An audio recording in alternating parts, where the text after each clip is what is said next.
Much बात करते phone क्यों चीरा है मेरा तुम सीधा बात करना पहला सीधा नहीं बात कर रहे फोन चीना आ रहे क्या हमारा అసలు ఏం జరిగిందంటే ఈ వీడియో అంటే ఎండ్ వరకు అయితే చూడండి. మేమైతే ఇప్పుడైతే నగర్లో ఉన్నాం. నిన్నైతే ఫుల్ వీడియోలో చూశారు కదా, పోయిన వీడియోలో మేమైతే ఫుల్ వాన పడని చెప్పి బండి అయితే డాబాలో ఆపేసుకున్నాము. ఇప్పుడైతే డాబాలో ఉన్నాం, బయలుదేరుతున్నాం. నేనైతే టైం అయిపోయింది, నాసిక్ అయితే బయలుదేరుతున్నాను. ఇప్పుడు నాసిక్ నుంచి మేమైతే వాపికి పోవాలి. మొత్తం ఇక్కడ చూస్తే డాబా అంతా రచ్చరచ్చ అయిపోయింది, పెద్ద గుంతలు ఉన్నాయి. తర్వాత మేము వచ్చేసి అయితే బయలుదేరుతున్నాం డాబా దాటేసి. ఇంకా నాసిక్ ఇక్కడ వచ్చేసి 80 కిలోమీటర్స్ ఉన్నాయి. అందుకే బయలుదేరుతాం. ఓవర్టేక్ చేసుకుని వస్తున్నారు బండ్లు. ఇక్కడ సింగిల్ వే కాబట్టి కొద్దిగా జాగ్రత్త వచ్చేసాను. మేమైతే సిన్నార్లో వచ్చేసినాం నాసిక్ దగ్గర. ఇక్కడ నుంచి అయితే 25 కిలోమీటర్ అనమాట నాసిక్.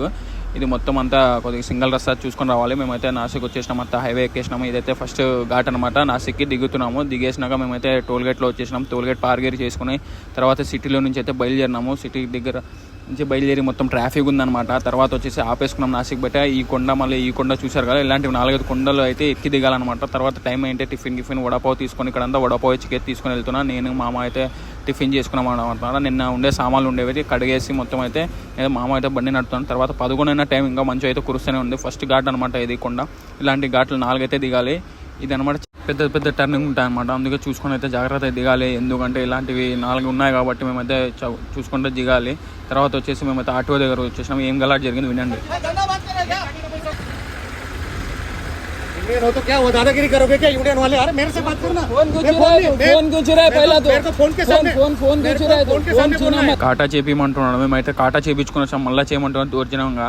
అందుకే మేమైతే మళ్ళీ మాట్లాడుకున్నాక యూనియన్ అంటే తర్వాత అయితే ఇడిచిపెట్టేసినాడు. మేమైతే గుజరాత్ బార్డర్ అయితే దాటేసినాం అనమాట. ఇదైతే ఇక్కడ నుంచి 10 కిలోమీటర్లు మొత్తం ఘాటే ఉంటుంది. డోనల్ పేట అనమాట. దీన్ని జాగ్రత్త చూసుకొని దిగాలి. ఎందుకంటే పెద్ద డోనల్ 10 కిలోమీటర్ వరకు డోనలే కాబట్టి నిదానంగా అయితే దిగాలి. ఎందుకంటే యాక్సిడెంట్లు చాలా జరిగినాయి ఈ రూట్లో. అందుకే జాగ్రత్త ఎవరైనా వచ్చేవాళ్ళు కానీ జాగ్రత్త రండి. తర్వాత బండి ఆపేసిన సబ్ ఎక్సెల్లో నుంచి పొగలైతే వస్తాయి. ఇలాగే వస్తాయి డోనల్ దింపేటప్పుడు బండ్లు. దాని తర్వాత కొన్ని బండ్లు అయితే కాలిపోయినాయి అనమాట, టైర్లు పగిలిపోయి.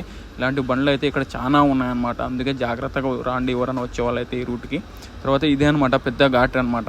ఈ ఘాట్ ఒకటి దాటేసినా కూడా ఏం టెన్షన్ ఉండదు మనకి. ఇదే పెద్ద టెన్షన్ అనమాట. ఇది ఒకటేసారి టాప్ అండ్ టాప్లో పైకి ఎక్కాలి. ఒకవేళ ఎక్కలేదనుకో బండి సైడ్లో ఆపేసుకోవాలి, లేదా క్రేన్ గిని తెప్పించుకోవాలి. చాలా డిమాండ్ అయితే చేస్తారు ఇక్కడ అనమాట. తర్వాత అయితే మేమైతే వాపికి వచ్చేసినాము. ఫస్ట్ అన్లోడింగ్ అయితే దింపేస్తున్నాము. ఈ వీడియో అయితే ఇక్కడికే ఎండ్ చేస్తున్నాను. 2 డెలివరీలు చేసి ఖాళీ చేస్తాం. ఈ వీడియో ఎలా ఉందో లైక్ చేసి కామెంట్ చేసి ఫాలో చేసుకుని ఉంటామమ్మ.